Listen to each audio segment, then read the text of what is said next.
When did following school rules become more important than saving your life? I was 3 bites into my turkey sandwich when my throat started tingling. Not the normal kind of tingle you get from spicy food, but that specific electric feeling I'd learned to recognize over 16 years of living with a severe peanut allergy. My hands went cold and I dropped the sandwich onto my lunch tray, while my best friend Autumn looked up from her phone with concern spreading across her face. "Something's wrong," I managed to say before my voice started sounding weird and thick like my tongue was swelling. She grabbed my water bottle and shoved it at me, but swallowing felt wrong, like there was something blocking my airway that shouldn't be there. I could feel my pulse hammering in my neck and my skin was getting hot and itchy all over, that familiar crawling sensation that meant my immune system was going haywire. The cafeteria noise seemed to get louder and more distant at the same time while I tried to remember the emergency protocol my allergist had drilled into me since I was 6 years old. My EpiPen was in my locker on the 3rd floor in the science wing, exactly where school policy required me to keep it, because medications weren't allowed in backpacks or pockets during school hours. The nurse's office had a backup, but that was on the opposite side of the building past the main entrance. Autumn was already standing up and pulling out her phone to call for help when the fire alarm exploded through the cafeteria speakers with that piercing electronic shriek that made everyone jump. The whole room erupted into chaos with chairs scraping and trays clattering as 300 students started moving toward the exits like they'd done in dozens of drills before. Mrs. Kovacs, the history teacher on lunch duty, was already at the cafeteria doors waving her arms and shouting for everyone to line up single file and move quickly to the parking lot assembly point. I tried to stand, but my legs felt shaky and wrong, and when I touched my face, my lips were already swelling. Autumn grabbed my arm and started pulling me toward Mrs. Kovacs while yelling that I was having an allergic reaction and needed my EpiPen from my locker. Mrs. Kovacs' face went tight when she saw us approaching instead of following the crowd outside, and she held up both hands like a traffic cop stopping cars at an intersection. "Everyone out now," she said in that sharp voice teachers use when they're not accepting arguments. "No exceptions. This is a fire emergency." Autumn tried to explain about the EpiPen and my allergy, but Mrs. Kovacs was already shaking her head before the words were fully out. "Fire protocol supersedes all other concerns," she said, and I watched her eyes flick to the security camera in the corner of the cafeteria like she was aware of being recorded. I could feel my throat closing more with each breath, this horrible tightening sensation like someone was slowly twisting a belt around my neck from the inside. "The locker is the other direction," I tried to say, but my voice came out as a wheeze that barely sounded human. Mrs. Kovacs stepped closer, and I could see genuine concern flicker across her face before she covered it with that professional teacher mask. "I understand you're scared," she said in a softer tone, "but fire drills don't stop for medical excuses because people die in fires when we don't follow protocol." She put her hand on my shoulder and started guiding me firmly toward the exit doors, where the last struggling students were disappearing into the bright afternoon sunlight. Autumn was arguing now, her voice getting higher and more desperate, saying that I was going into anaphylactic shock and would die without the EpiPen in the next few minutes. Mrs. Kovacs' jaw set in that stubborn way adults get when they've decided they know better than teenagers, and she said the paramedics could treat me outside where it was safe from fire danger, but right now we needed to evacuate immediately, because that's what the law required during a fire alarm. My vision was starting to tunnel at the edges, everything getting dimmer except for the bright rectangle of the exit door that Mrs. Kovacs was pushing me toward. I tried to dig my heels into the linoleum floor, but my legs weren't coordinating properly anymore and I stumbled forward instead. Behind me I heard Autumn yell something about getting the EpiPen herself, and when I managed to turn my head, I saw her sprinting in the opposite direction toward the science wing stairwell. Mrs. Kovacs shouted after her to stop immediately, but Autumn was already gone around the corner. We made it outside into the parking lot where students were gathering in their designated assembly areas by grade level, and the fresh air should have helped, but my breathing was getting worse instead of better. I sank down onto the asphalt and pressed my hands against my throat like I could physically hold my airway open through willpower alone.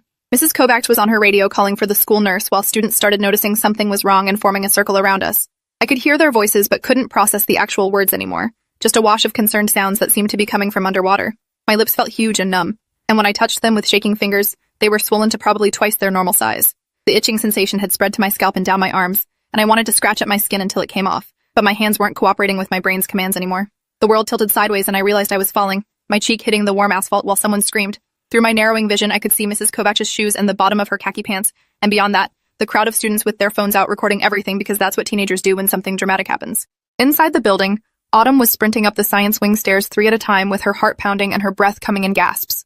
She'd been on the track team since freshman year, but she'd never run this fast in her life because she'd never been running to save someone's life before. The hallways were completely empty since everyone else had evacuated, and the silence was eerie after the chaos of the cafeteria.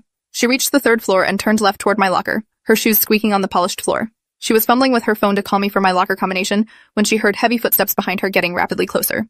Security Officer Whitmore rounded the corner at a run, his face red and his radio squawking with voices demanding status updates on the rogue student who'd violated evacuation protocol. Autumn tried to explain while still running toward my locker, but Whitmore was already shouting at her to stop and put her hands up. She ignored him and kept going, scanning the locker numbers until she found 3847, my locker. She spun the combination lock with shaking hands, messing up the sequence twice before getting it right on the 3rd try. The metal door swung open just as Whitmore reached her, and she saw my backpack hanging on the hook inside with the bright orange EpiPen case clipped to the front pocket exactly where I always kept it. She grabbed for it, but Whitmore's hand closed around her wrist in a grip that would leave bruises. She tried to twist away while explaining that I was dying in the parking lot from anaphylaxis, but he wasn't listening, just reciting school policy about evacuation procedures and how violating them during a fire emergency was grounds for suspension and possible criminal charges for endangering other students.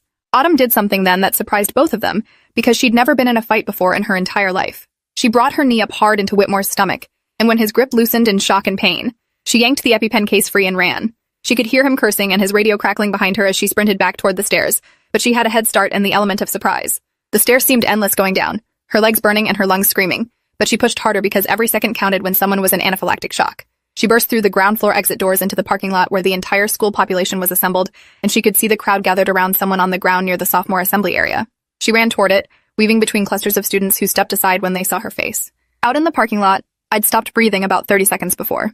My airway had swollen completely shut, and my lips had turned from red to blue to a grayish color that made several students turn away or start crying. Mrs. Kovacs was trying to perform CPR, but her hands were shaking so badly she could barely maintain the rhythm. The school nurse had arrived with her medical bag and was frantically searching for something while shouting at Mrs. Kovacs to keep going.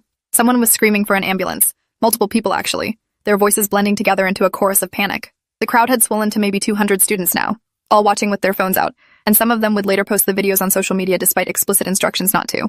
My face was gray and puffy and didn't look human anymore, and my body was completely limp against the asphalt. Autumn broke through the crowd and dropped to her knees next to me, her hands fumbling with the EpiPen case. The school nurse saw what she had and grabbed it from her, popping the case open and pulling out the auto-injector with practiced efficiency that came from years of training. She jerked up the leg of my jeans and pressed the orange tip against my outer thigh hard enough to leave a mark, and the spring-loaded needle punched through fabric and skin with a click that seemed impossibly loud. She held it there for a count of 10 seconds that felt like 10 hours, and everyone in the circle watched my face for any sign of improvement. For a long moment, nothing happened, and Mrs. Kovacs' CPR compressions faltered as she stared at my unchanged expression. Then my chest jerked once, twice, and I sucked in a rasping breath that sounded like gravel being dragged across metal. The crowd erupted in relieved sounds that were part cheer and part sob, but the school nurse wasn't celebrating yet. She had her fingers pressed to my neck checking my pulse, and was barking orders at Mrs. Kovacs to keep me on my side in recovery position. My breathing was still labored and my face was still swollen, but air was moving through my damaged throat again, which meant I might actually survive this. The nurse was on her radio calling for the ambulance status, and dispatch was telling her 8 minutes out because the fire trucks blocking all the streets around the school were making it impossible for the ambulance to get through. 8 minutes might as well be 8 hours when someone's airway is compromised, and the nurse was already pulling out a secondary EpiPen from her medical bag just in case my symptoms rebounded before the paramedics arrived. She kept talking to me in a calm, steady voice, asking me to squeeze her hand if I could hear her, but I couldn't make my fingers work yet. Inside the school building, Principal Winters was standing in the main office staring at the security monitors showing the scene in the parking lot. He'd been watching since the moment Mrs. Kovacs had radioed about a student in medical distress, and he'd seen everything unfold with growing horror. The fire alarm control panel on the wall next to him showed the trigger point for the alarm had been a manual pull station in the East Wing boys' bathroom, which meant this wasn't a real fire but a false alarm that someone had deliberately set off. He'd gotten confirmation of that about 90 seconds after the alarm started, which meant he could have given the all-clear immediately and let students return to the building where medical supplies were accessible. But the district policy was crystal clear about completing full evacuation and sweep protocols, even for confirmed false alarms, because liability attorneys had written the rules after